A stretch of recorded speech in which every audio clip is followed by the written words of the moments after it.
কয়েকদিন আগেই শুনতেছিলাম একজনে টক শোতে বলতেছে মাদ্রাসাগুলা বলে গরিব বানানোর কারখানা। কি এত আস্তে নাউজুবিল্লাহ বললেন? আপনারও দেখা যায় ওর দলের, ঠিক না? মাদ্রাসাগুলা হলো গরিব বানানোর কি কি কি আবার ও বলে সুশীল কি। তবে আমি আবার ওটার একটু সুশীল বলে না, আমি ওটারে আবার একটু মোটিফাই করছি, কারণ আমরা ছোটবেলায় শুনছিলাম শীল কি। আমাদের দেশে একটা জাতি ছিল শীল কি, চিনেন? শীল কি কি? যে চিনেন চিনেন, যে চিনেন না ওরে আর চিনান দরকার নেই।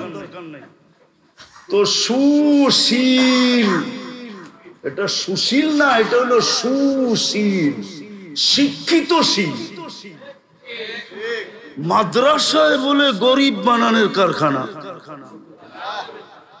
দেখেন না এক একজন হুজুর করে নিয়ে কিভাবে ব্যঙ্গ করে, অথচ নিজে বিরাট বিরাট শিক্ষিত। ওই যে মনচাহি জীবন, ইত্তেবাউল হাওয়া, মনচাহি জীবন মানুষকে তার মাঝে আর হকের মাঝে পর্দা ডাইলা দেয়। শিক্ষা দীক্ষা সবকিছু থাকা সত্ত্বেও, যুক্তি তর্ক বোঝা সত্ত্বেও হককে মানে না। হক মানার ক্ষমতা তার ভিতর থেকে বিলুপ্ত হয়ে যায়। আর যার ভিতর থেকে হক মানার ক্ষমতা বিলুপ্ত হয়ে যায়, খোদার কসম ওকে দিয়া যা খুশি তা করা যায়। ওকে দিয়া সূর্যের আলো তো করানো যায়, আবার রাতের অন্ধকারও করানো যায়। হ্যাঁ হ্যাঁ, সূর্যের আলো তো করানো যায়। আমি আপনাদেরকে আঙ্গুল দিয়ে দেখাইতেছি না, আপনাদের সামনে প্রস্ফুটিত। নাহলে মানুষ মানুষকে পাখির মতো গুলি করে মারে কি করে, ঠিক না? মানুষ মানুষকে গুলি করে মারে কি করে? মানুষ মানুষকে মারে, আবার স্বজাতিকে মারে, স্বদেশীকে মারে, আবার স্বভাষাভাষীকে মারে। ভাষা এক, দেশ এক, জাত এক, পাখির মতো গুলি করে মারে। বোঝা গেল হক ওর কাছে নাই, হক ওর কাছে নাই। কেননা ওর মন চাহি জীবন হয়ে গেছে।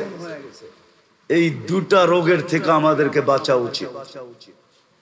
দুটা রোগের থেকে যদি বাঁচতে পারলেন, একটা হলো লম্বা আশা, যেটা আল্লাহ রসুল ইঙ্গিত দিছে, ইদা আসবাহতা ফালা তানতাদিরিল মাসা, যেটা বাংলার জমিনে আল্লাহ সত্যায়িত করছে। 1 মিনিটের নাই ভরসা।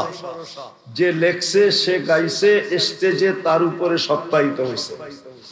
ফিরোজ শাহী লেখছে, গাইছে, আর গাজীপুরের স্টেজে এই গান গাইতে যেয়ে মারা গেছে। আল্লাহ বুঝাইছে তুমি আশা লম্বা করো না। আশা যত খাটো করা যায়। আসবাহতা ফালা তানতাদিরিল মাসা। হ্যাঁ, আপনাদের এলাকার নাম কি? ওয়ার্ডের নাম কি?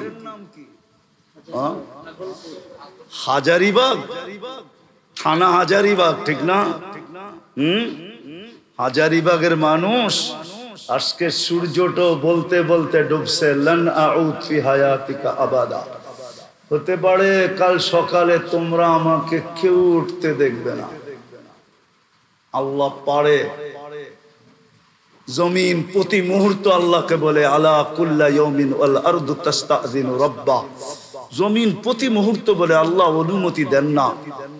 আন আবতালিয়া ইবনা আদম ফি বাতনি, আমি মানুষকে পেটে নিয়ে যাই। আল্লাহ জিজ্ঞাসা করে, কেন? যাহারা যাহারা মালাআ যাহরি জুলমা যুলমান ওয়া জাওরা। আমার পিঠটা জুলুম, অত্যাচার, গুনাহে ভরে গেছে, আমি আর সইতে পারতেছি না। অনুমতি দেন না। প্রতিদিন জমিন বলে, প্রতি মুহূর্ত বলে, এটার নামই ভূমিকম্প। ভূমিকম্প এটার নামই। কম্পা ভূমি বলে ইন্দোনেশিয়ার ভাষায়, বাংলার ভাষায় বলে ভূমিকম্প। ভূমিটা কাঁপতে দেরি, আমরা পেটে যাইতে হয়তো দেরি করব না। আজকে সূর্য বলতে বলতে ডুবছে। বিদায় আসেন, যদি নিজের শুদ্ধি চান, আশাকে ছোট করেন,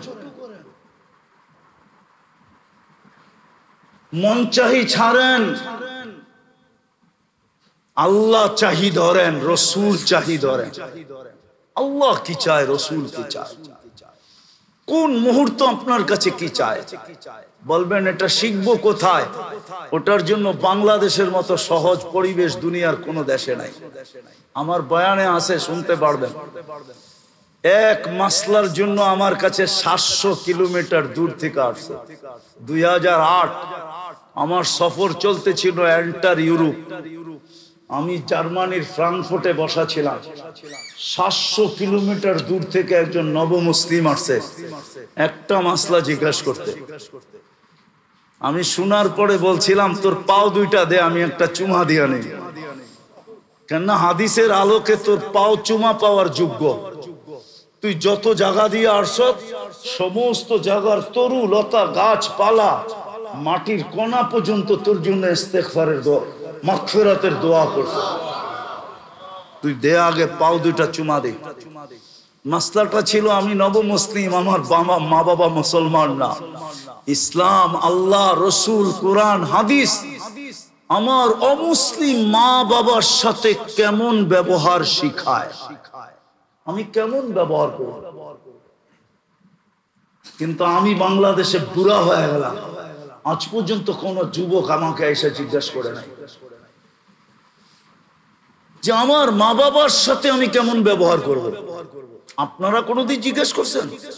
একজন হাত উঠায় বলেন যে আমি কোন হুজুরকে যে জিজ্ঞেস করছি আমার মা বাবার সাথে আমি কেমন ব্যবহার করব। বলেন।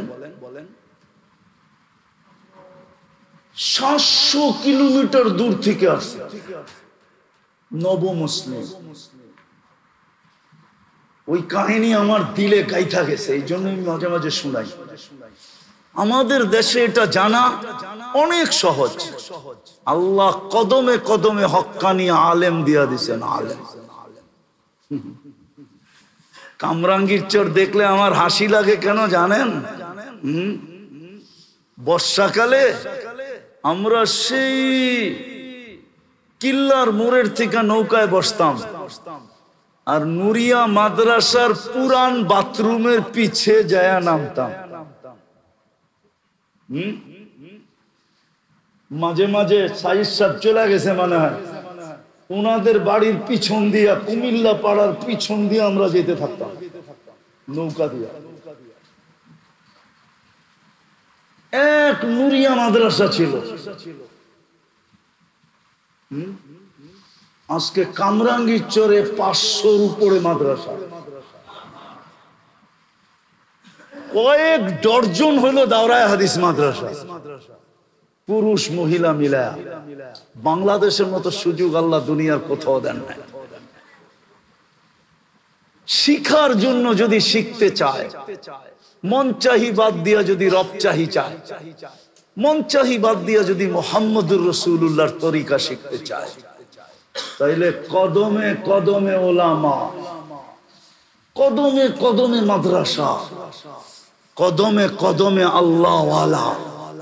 এত আল্লাহওয়ালা এই দুনিয়ার কোন দেশে নেই।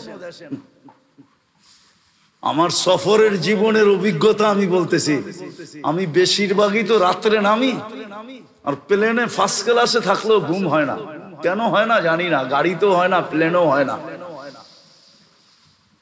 তো আমার একটা নিজের অভিজ্ঞতা বলতেছি।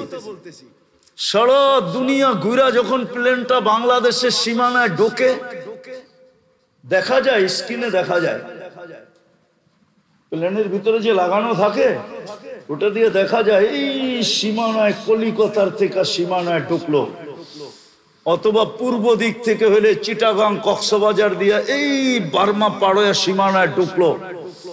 আমার মনে হয় বাংলাদেশের সীমানায় ঢুকলে প্লেনই বলে দেয় যে সীমানায় ঢুকে গেছে। কসম খোদা, আমি আমার অভিজ্ঞতা বলতেছি, শতবারের ফ্লাইয়ের অভিজ্ঞতা বলতেছি, শতবার না আরো বেশি হবে। কতবার হবে গুনতে হবে। যদিও আমার এই কথাটা অনেকে মানবে না, কিন্তু আমার তাখাইয়ুল বলতেছি, দিলের ধারণা। আমি তো বুঝি যখনই বাংলাদেশের সীমানায় ঢোকে, প্লেনের গতি বা প্লেনের অবস্থা বইলা দেয় বাংলাদেশের সীমানায় ঢুকে গেছে। স্ক্রিনে তাকাইলে দেখা যায় বাংলাদেশের সীমানা। আপনারা মানবেন না আমার কথা, কেননা এই পরিধির আকাশের সম্পর্কটাই একটা ভিন্ন সম্পর্ক। এই দেশের মতো সহজলভ্য দুনিয়ার কোথাও নাই। আসেন আজকে তওবা করা এই দুটা জিনিস, এই দুটা রূপ থেকে নিজেকে বাঁচাই। তাউলুল আমাল, ইত্তেবাউল হাওয়া। এই দুটাই হলো সমস্ত অপকর্মের মূল, সমস্ত গুনার মূল। পারবেন আজকে তওবা করা? পারবেন? প্রথম তওবা করেন। করলেন তওবা? কে কে তওবা করবেন দেখি? পাক্কা? তাহলে বলে দেন আল্লাহ তওবা করলাম। বলেন বলেন বলেন, আল্লাহ তওবা করলাম। নামান, এতটুকুই যথেষ্ট। আল্লাহ এখন প্রথম আকাশে ডাকতেছে, হাল মিন মুস্তাগফির ফাগফির আলাহ। বন্ধুর উম্মত, হায় হায় হায়, বন্ধুর উম্মত, হাবিবুল হাবিবি হাবিবুল। আমরা বন্ধুর উম্মত, আর বন্ধু আল্লাহর বন্ধু, বন্ধুর বন্ধু বন্ধু।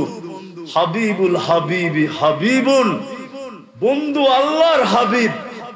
আমরা বন্ধুর হাবিব, আমরাও আল্লাহর হাবিব। এই জন্যই তো আমাদেরকে ডাইকা ডাইকা মাফ করতে চাইতেছে। আর আজকে থেকে শিখেন ওলামাদের সোহবত, ওটার জন্য সোহবত লাগবে। সোহবত কি কি লাগবে? শুধু শুধু বলে নয়।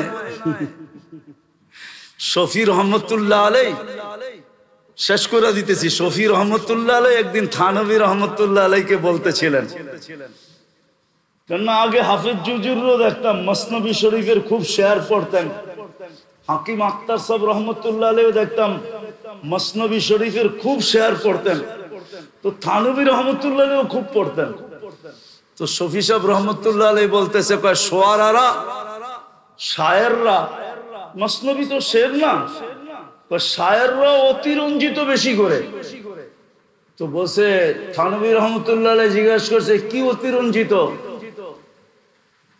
বা একদম সোহবতে বা আউলিয়া, সামান্য সময় আল্লাহ ওয়ালাদের হক্কানি আলেমদের সোহবত বেহতের আস সদ সালে তাআত বেরিয়া, রিয়াহীন 100 বছর ইবাদতের চেয়ে উত্তম।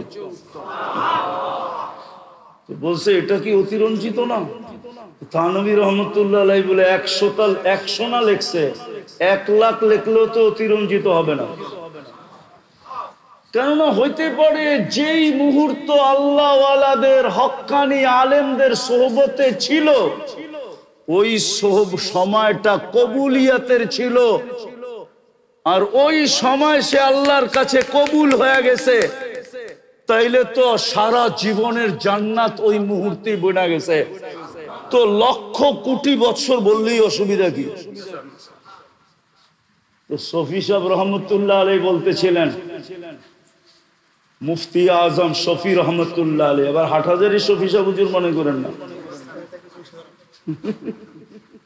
ওনার নাম আহমদ শফি, আর উনি হলেন মুফতি শফি। হ্যাঁ, তো উনি বললেন যে এখন আমার বুঝে আসছে, আপনার সোহবতে না আসলে আমার এটাও বুঝে আসতো না। ঠিক আল্লাহ ওয়ালাদের সোহবত লাগবে। জাতিকে তো এটাই বুঝাইতে পারলাম না যে ওলামাদের সোহবত কত জরুরি, আল্লাহ ওয়ালাদের সোহবত কত জরুরি। এটাই তো আমরা বুঝাইতে পারলাম না। দোষটা আমাদের গাড়ি নিতেছি। আমারই দোষ, আমি আপনাদেরকে বুঝাইতে পারি না যে ওলামাদের সোহবত কত জরুরি, আল্লাহওয়ালাদের সোহবত কত জরুরি। আল্লাহ আমাদেরকে আমল করার তৌফিক দান করেন। ওমা আলাইনা ইল্লাল বালাগ।